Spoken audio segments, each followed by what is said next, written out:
Bonjour à tous et bienvenue sur ce web colloque qui concerne l'amélioration du sommeil de l'enfant entre 2 et 8 ans. Dormir n'est pas du temps perdu. Dormir est essentiel à la vie. Cela représente un tiers de notre vie, c'est-à-dire que voilà, nous dormons à peu près 8 heures sur 24 heures et donc nous dormons un tiers de notre vie et cela a beaucoup de bénéfices. Le sommeil permet de récupérer de sa fatigue de la journée. Il permet de favoriser le développement et la mémorisation des apprentissages. Il permet de mieux gérer ses émotions. Il permet aussi de résister aux infections et aux cancers. Le sommeil aide aussi à grandir. C'est lors du sommeil que l'hormone de croissance est sécrétée. Il permet de maintenir un métabolisme sain. On s'aperçoit que lorsque l'on dort trop peu ou mal, il y a des risques d'obésité. Et enfin, le sommeil permet de nettoyer notre cerveau des protéines toxiques qui sont accumulées pendant la journée. Des études ont montré l'impact du sommeil sur notre fonctionnement adaptatif et en particulier dans le cadre des troubles du neurodéveloppement. On s'est aperçu qu'il y avait un renforcement mutuel entre le manque de sommeil et l'apparition de troubles de l'attention, d'hyperactivité, d'impulsivité dans le TDAH. On s'est aperçu aussi d'un lien entre un manque de sommeil et la diminution de notre empathie, de nos comportements prosociaux.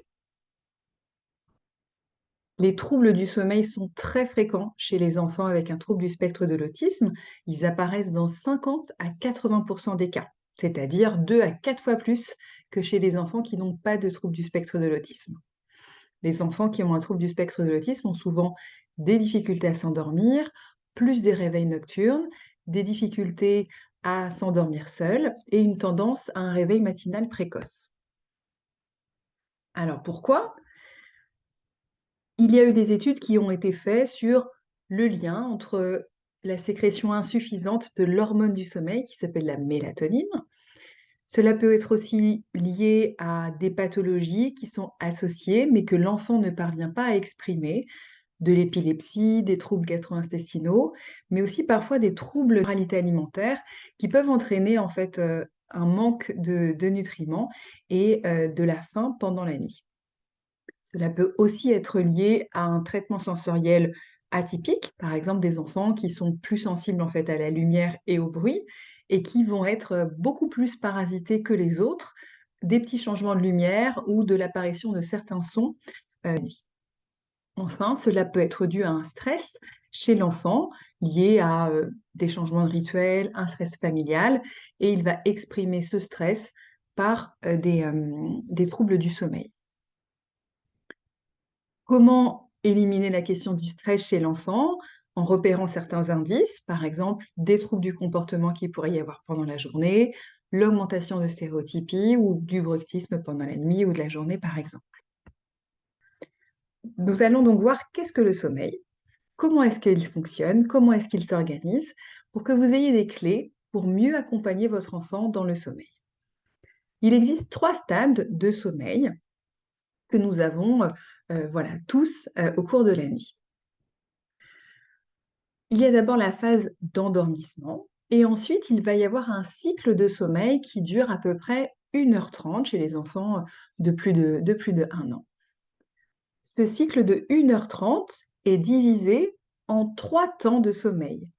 Le sommeil léger, on entend encore des petits bruits, on peut comprendre des choses qu'on nous dit, mais on a beaucoup de mal, on est dans une léthargie, on a beaucoup de mal à agir. Puis on rentre dans le sommeil profond, on n'entend plus rien du tout, et notre cerveau récupère, de l'énergie. Ce cycle-là est d'autant plus important avant minuit. Ensuite, dans ce cycle de 1 h 30, à la fin de ce cycle, il y a du sommeil paradoxal, d'autant plus en fin de nuit. Dans ce sommeil paradoxal, on rêve et on mémorise et on accumule les apprentissages de la journée. Après un cycle de 1 h 30, naturellement, on se réveille. On ne s'en rend pas forcément compte, mais en fait, toutes les nuits, on se réveille plusieurs fois entre chaque cycle de 1 h 30. On va voir l'importance de comprendre que C'est tout naturel de se réveiller la nuit, mais la plupart du temps, on se rendort, on réenclenche un autre cycle. Donc, entre chaque train de sommeil, donc chaque train qui dure 1h30, on se réveille 2 à 7 fois par nuit.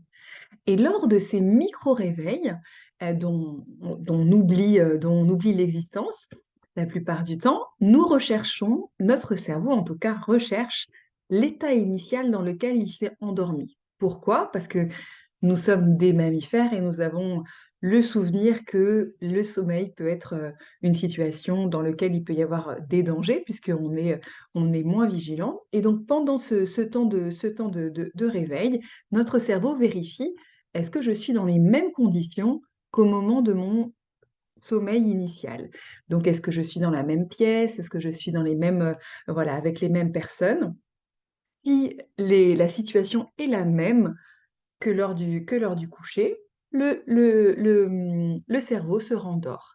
Par contre, si lors de notre endormissement initial, nous avions des conditions particulières, quelqu'un nous tenait la main, notre corps était collé à celui de quelqu'un, on avait une tétine dans la bouche, on était en train de boire, un biberon, on était sur le canapé, du salon.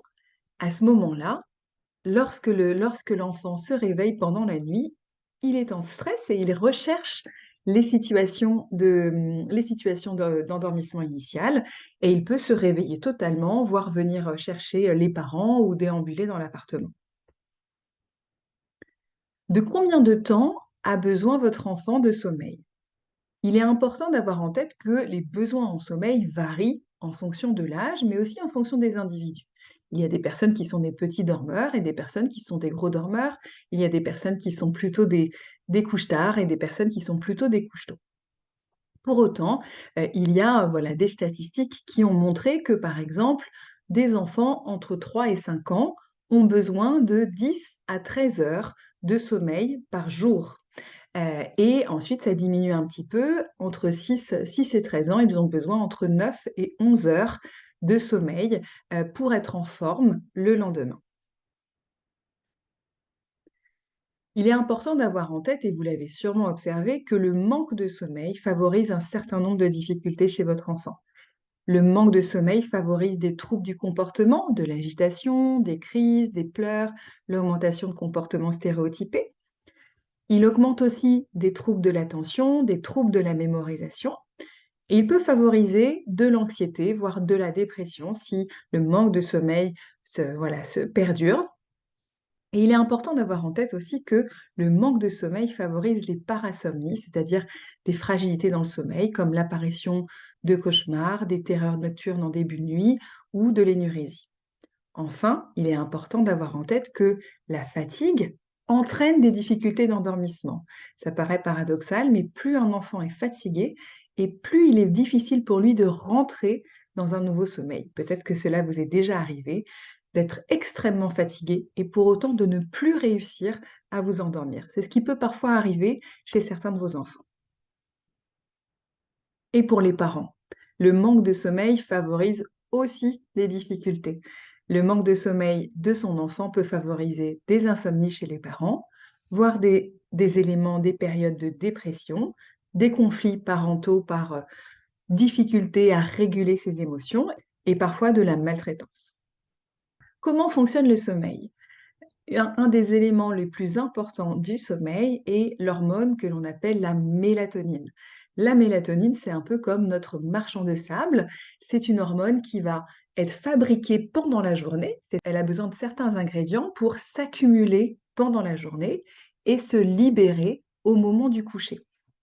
Alors, quels sont ces ingrédients? Les ingrédients pour la production de mélatonine, c'est déjà recevoir la lumière du soleil dès le matin. Donc l'exposition, au soleil, au jour, dès, les premiers rayons du soleil, donc vers, 7 heures du matin, est très, très importante dans la production de mélatonine. De plus, il faut pouvoir faire suffisamment d'activité physique pour aider la mélatonine à se produire. Pour un petit rappel, les enfants de moins de 6 ans, par exemple, ont besoin de 3 heures d'activité physique par jour, et les enfants de plus de 6 ans ont besoin de 1 heure et demie d'activité physique par jour, pour avoir un bon sommeil par la suite. La mélatonine, le marchand de sable, a besoin d'horaires de repas fixes qui vont être comme des précurseurs, comme des alarmes indiquant au cerveau qu'il va bientôt falloir libérer la mélatonine. Enfin, la mélatonine a besoin d'heures de coucher et de réveil fixes. Pour l'arrivée de ce marchand de sable, de cette mélatonine, on va voir qu'il est très important pour l'enfant d'avoir une routine du soir qui va le préparer au sommeil. Avant l'heure du coucher, il va falloir éviter les écrans, éviter les lumières fortes, éviter les jeux de bousculade ou de chamaillerie avec son enfant ou entre les enfants. Les recommandations nous informent qu'il faut éviter, voire interdire les écrans, en particulier les écrans proches des yeux, comme les tablettes, les téléphones, les consoles, 2 heures avant l'heure d'endormissement de l'enfant. C'est-à-dire que si l'enfant doit s'endormir à 8h, 8h30, il faut éviter tout écran à partir de 18h. Pourquoi? Parce que les écrans produisent de la lumière bleue qui est très analogue à la lumière du soleil pour la rétine et le cerveau. Les écrans éveillent le cerveau de l'enfant. Enfin, bien sûr, on va éviter tout sucre excitant type soda ou boisson caféinée, chocolat, le soir, voilà, parce que cela pourrait produire une énergie factice chez l'enfant. Un petit rappel sur les recommandations de Brown Patrick quant aux écrans en fonction de l'âge de l'enfant.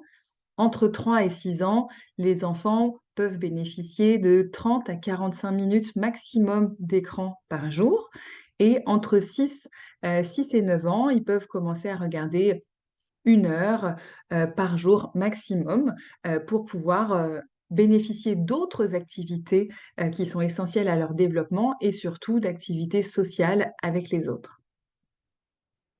Dans la routine de préparation, il est important que vous fassiez attention à l'aménagement de la chambre de votre enfant.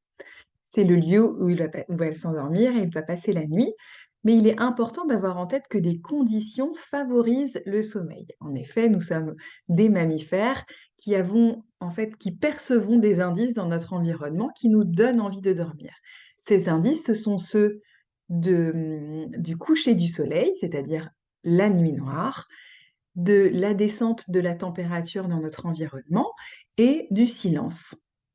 Ces indications-là, silence, obscurité et température fraîche, aident la libération de la mélatonine.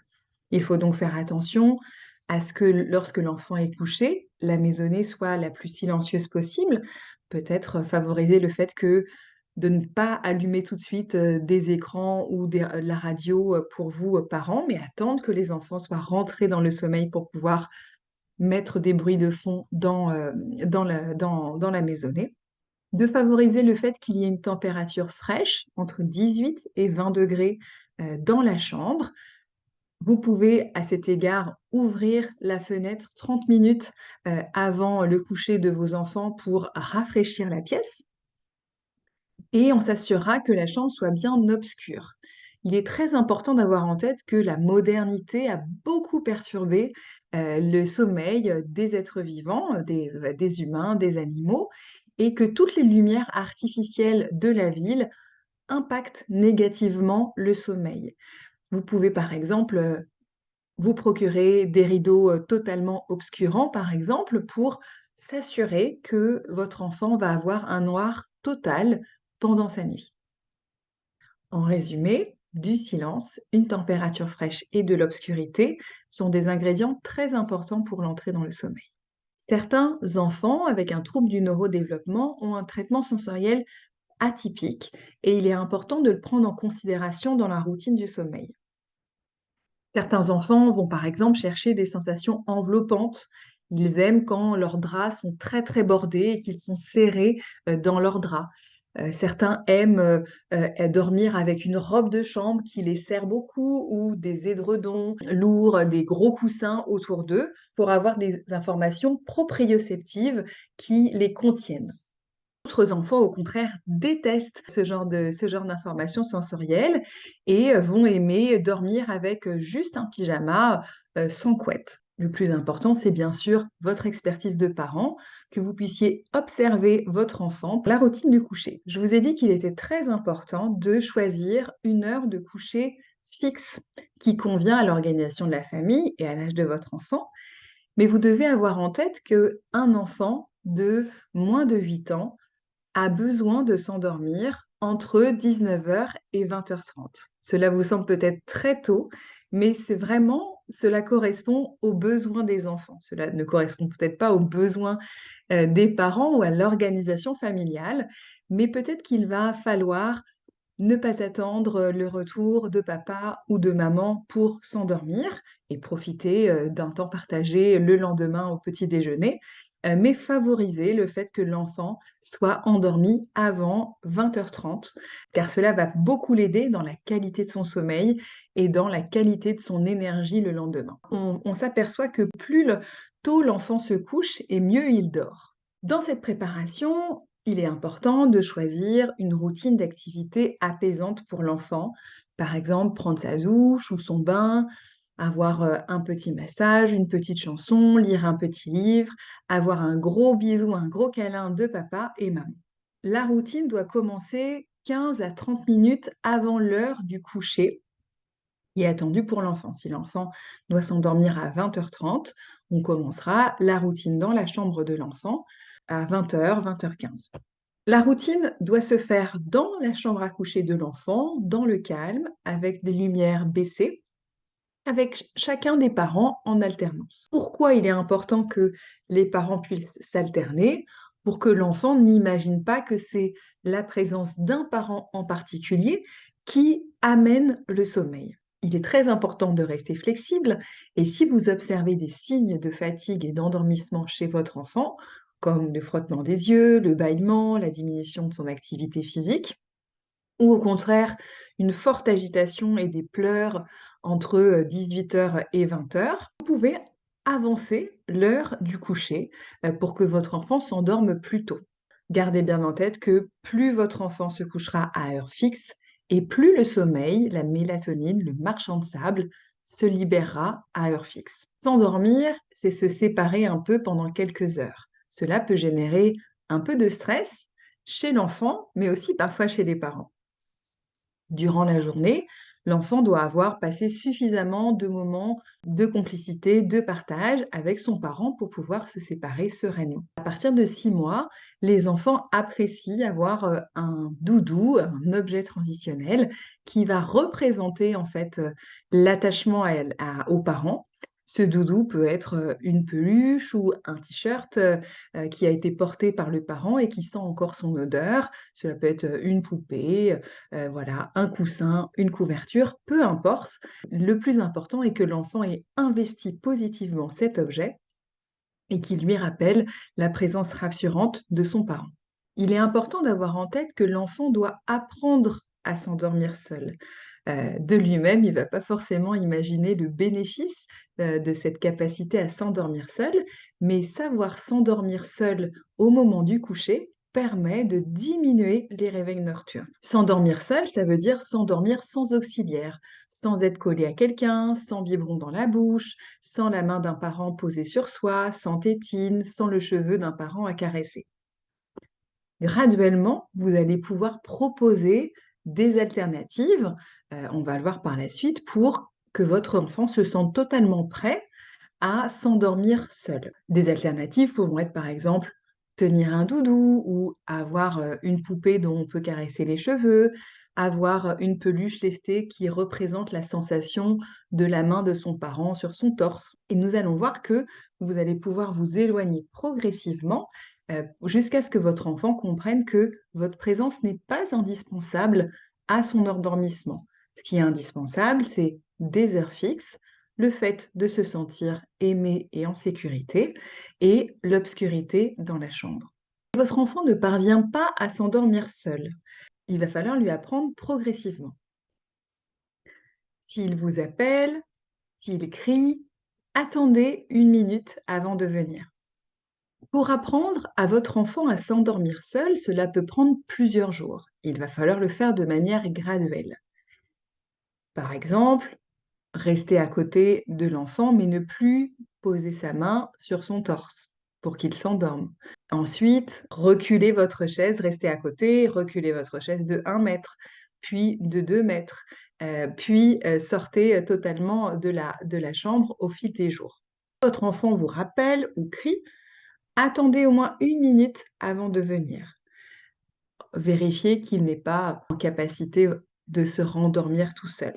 Faites une visite brève, moins de 1 minute, et rappelez-lui gentiment mais fermement, c'est l'heure de dormir, tout va bien, nous sommes là, on t'aime, bonne nuit, et quittez la chambre. S'il continue à vous rappeler, vous pouvez revenir régulièrement, mais de manière de plus en plus éloignée. Revenez au bout d'1 minute.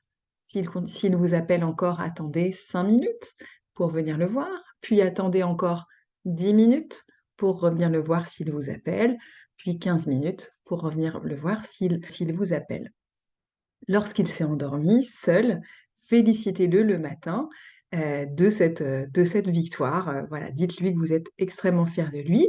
On peut aussi proposer tableau, voilà, représentant, voilà, tous les jours, où il a réussi à s'endormir seul, pour le récompenser en fin de semaine, par exemple. Chez certains enfants, on peut aussi représenter le contrat qui est attendu visuellement, en expliquant que voilà, ce qui est attendu, c'est que l'enfant dorme tout seul dans son lit et que quand il y arrive, il a une gommette de Cars, par exemple, mais qu'il n'est pas attendu qu'il dorme avec nous ou en notre présence. Votre enfant dort et il fait un petit bruit, il semble vous appeler. Il est important d'avoir en tête que dans 30 à 40% des cas, les insomnies des enfants sont comportementales, c'est-à-dire qu'elles sont favorisées par l'attitude du parent. Faire du bruit, être agité, parler, voire appeler son parent pendant la nuit est parfois une action d'un enfant en train de dormir. C'est tout à fait naturel de s'agiter ou de parler, parfois de geindre pendant son sommeil, surtout pendant le sommeil paradoxal. Donc, si vous entendez votre enfant, ne rentrez pas tout de suite dans sa chambre, attendez 1 minute derrière sa porte, vérifiez que votre enfant ne s'est pas rendormi tout seul. Si vraiment votre enfant s'est réveillé, qu'il est en détresse, bien sûr, vous pouvez rentrer et refaire la technique de venir au bout d'1 minute, au bout de 5 minutes, au bout de 10, au bout de 15. Si votre enfant s'endort tard, c'est-à-dire au-delà de 20h30, entre 2 ans et 8 ans, un enfant doit s'endormir avant 20h30. C'est essentiel pour la bonne qualité de son sommeil. Si votre enfant a tendance à s'endormir tard, c'est qu'il a pris l'habitude de s'endormir tard et qu'il va falloir l'aider à restructurer son rythme de sommeil. Commencez le rituel de coucher vers 19h30 et ensuite éteignez les lumières 15 minutes plus tôt chaque jour. Si vous êtes en train de lire une histoire à votre enfant ou que votre enfant regarde un petit livre, prévenez-le dans 5 minutes, c'est dodo, pour qu'il soit prévenu du fait que vous allez fermer les lumières à 20h30. Ne laissez pas votre enfant négocier sur l'heure d'endormissement. Vous êtes le gardien du sommeil de votre enfant et votre enfant, légitimement, peut avoir envie que la journée s'éternise avec vous, mais pour son bien-être, vous devez vous assurer qu'avant 20h30, les lumières soient fermées. Vous pouvez laisser une petite gourde d'eau à côté du lit de votre enfant et refuser que votre enfant se lève sous prétexte qu'il a soif. Les enfants, vont, de manière légitime, tester un petit peu les limites le soir et chercher des excuses pour, sortir de leur lit et prolonger le temps avec leurs parents. Ou, des pictogrammes avec des petites cartes joker, par exemple, qui représentent le nombre de fois où l'enfant peut redemander à aller faire pipi ou redemander un câlin, par exemple, peut être utile à l'enfant pour lui expliquer qu'il ne peut pas indéfiniment ressortir du lit pour aller aux toilettes ou ressortir du lit pour avoir un câlin. Recouchez inlassablement votre enfant avec fermeté et affection. La nuit, on dort. À demain. Votre enfant se réveille la nuit suite à un cauchemar. Bien sûr, rassurez-le. Il est important d'avoir en tête que les enfants ne comprennent pas que les monstres n'existent pas. En effet, ils peuvent en voir dans des livres ou dans des dessins animés, et donc ce qu'ils voient représente la réalité. À cet égard, faites très attention de bien respecter les recommandations d'âge quant aux films ou aux dessins animés que vos enfants vont regarder. De la même manière, assurez-vous que vos enfants n'aient pas accès aux informations télévisées qui sont souvent source de beaucoup d'exposition à de la violence. Pour votre enfant, si les monstres sont dans son cauchemar, ils existent. S'il y a des loups, s'il y a des araignées, s'il y a des méchants, forcément ils existent. Donc ne dites pas à votre enfant: «Mais non, ça n'existe pas», parce que cet argument n'aura aucun poids pour votre enfant. Mettez-vous à sa place et imaginez son besoin. Votre enfant a besoin d'être rassuré, il a besoin de savoir que vous allez le protéger et que la maison est bien sécurisée. Donc rappelez-lui que la maison est bien sécurisée et que vous ne laisserez jamais des méchants rentrer dans la maison. Vous pouvez aussi proposer peut-être des faux pièges pour les monstres qu'il peut mettre dans sa chambre. Vous pouvez mettre des petits gris-gris protecteurs anti-sorcières, des gris-gris anti-araignées et rassurez-le sur le fait que si des monstres ou des méchants rentrent dans la maison, que vous allez les expulser immédiatement. Si malgré ces arguments, votre enfant n'arrive pas à se rassurer, vous pouvez lui proposer exceptionnellement de se rendormir sur un petit matelas au pied de votre lit. Votre enfant se réveille la nuit sans cauchemar, il fait des réveils nocturnes. Cela est très fréquent chez les enfants qui présentent un trouble du neurodéveloppement et la plupart du temps, cela est dû au fait que l'enfant ne sait pas qu'il peut s'endormir seul. Il va donc être très important de lui apprendre à s'endormir seul. Au moment du premier coucher, vous devez être sorti de la chambre avant que votre enfant ne soit endormi. Il doit faire l'expérience que s'endormir est un acte naturel qu'il peut faire tout seul. S'il ne dort pas, s'il reste calme, pourtant, n'intervenez pas. Laissez-le s'endormir tout seul avec son doudou. S'il sort de la chambre, revenez le coucher inlassablement, vérifiez que tout va bien et redites-lui que la nuit, on dort. Et laissez-le dans le noir. Proposez-lui éventuellement une très légère lumière dans le couloir, mais ayez en tête que la lumière empêche la rentrée autonome dans le sommeil. Si votre enfant se met en danger pendant la nuit ou s'il fait trop de bruit, s'il risque de réveiller les autres personnes de la maisonnée, vous pouvez aménager le fait d'avoir un matelas pour vous dans sa chambre, vous assurer qu'il ne peut pas ouvrir les lumières de sa chambre, de visser les ampoules ou de débrancher, les lampes, ranger, tous les jouets, et laissez-le retrouver son sommeil en toute sécurité, en vous endormant sur le matelas, dans sa chambre et en intervenant le moins possible avec lui. Il aura parfois besoin de 1 h 30, c'est-à-dire du prochain train de mélatonine pour rentrer dans le sommeil. Mais dans ce cadre-là, s'il est resté dans sa chambre, dans le noir, sans pouvoir jouer, mais en sécurité, le message qui sera envoyé au cerveau, c'est: «Ça ne sert à rien de se réveiller la nuit, il n'y a rien d'intéressant à faire la nuit». Si l'enfant se réveille fréquemment entre 3 et 5 heures du matin et qu'il ne semble pas parvenir à se rendormir, assurez-vous qu'il ne puisse pas rallumer les lumières. Le message est: «La nuit, on dort, il fait noir». Les lumières peuvent faire croire à l'enfant que le jour est arrivé. Montrez-lui que rien d'intéressant ne se passe la nuit. Il ne peut pas manger, il ne peut pas prendre de bain, il ne peut pas passer un moment privilégié avec papa et maman, il ne peut surtout pas regarder la télévision. Rien ne se passe la nuit, sauf dormir tranquillement. À partir de 4-5 ans, vous pouvez utiliser un petit réveil visuel qui va indiquer à l'enfant, à l'aide de pictogrammes par exemple, que la nuit, on dort et donc vous pourrez programmer le fait que, à partir de 7 heures par exemple, le réveil change de lumière, indiquant que c'est le jour et que l'enfant peut sortir de son lit.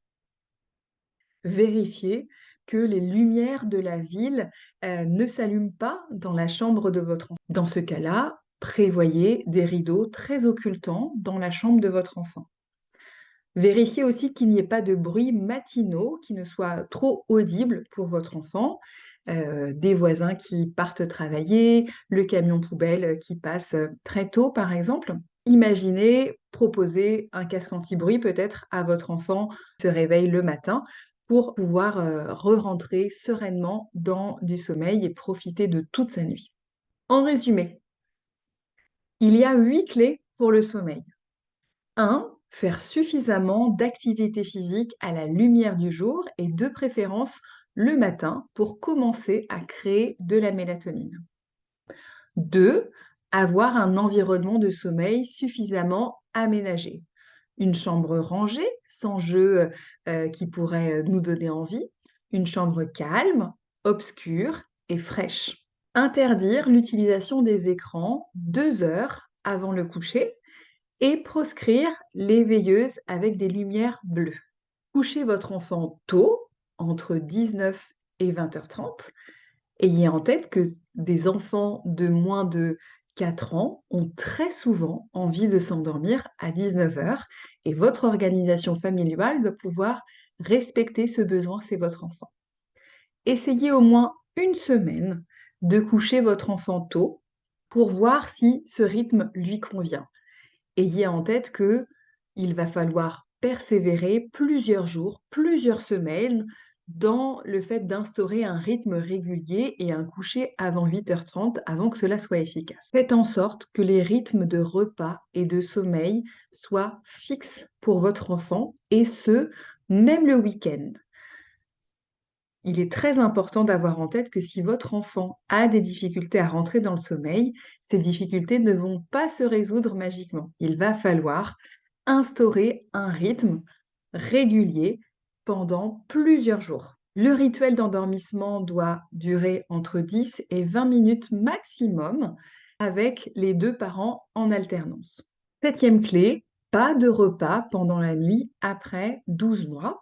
Bien évidemment, si votre enfant a un trouble de l'oralité pédiatrique, s'il a du mal à s'alimenter, s'il est très sélectif pendant la journée, il aura parfois besoin de manger pendant la nuit, mais dans ce cadre-là, vous pourrez faire le point avec son médecin, avec son orthophoniste qui l'accompagne pour essayer de voilà, supplémenter vraiment son apport nutritif pendant la journée. Enfin, il est très important d'avoir en tête que le fait de se réveiller à heure fixe, la qualité du sommeil. Encore une fois, notre cerveau est très lié au rythme du soleil et le soleil est implacable. Quand prendre un rendez-vous avec son médecin? Les éléments que l'on vient d'aborder sont des éléments de psychoéducation au sommeil. Essayez cette structuration quotidienne et cette persévération pendant au moins 2 mois. Si au bout de 2 mois, cela n'a aucun effet sur le sommeil de votre enfant, il est important de consulter un médecin. Le médecin peut vérifier si votre enfant ne souffre pas d'apnée du sommeil, si votre enfant ne présente pas une épilepsie qui s'exprime particulièrement la nuit. Il pourra faire un examen complet du sommeil de votre enfant. Il pourra prescrire éventuellement de la mélatonine ou des compléments alimentaires. Vous pourrez préparer le rendez-vous avec le médecin en remplissant un agenda de sommeil et vous pourrez remplir un questionnaire spécifique que l'on vous met en lien. Gardez en tête que cela peut prendre du temps, mais que vous devez persévérer et rester intraitable sur la question du sommeil, car le sommeil est indispensable à la vie et à la santé. Nous vous mettons des ressources en lien pour aller plus loin. À bientôt pour un autre webinaire.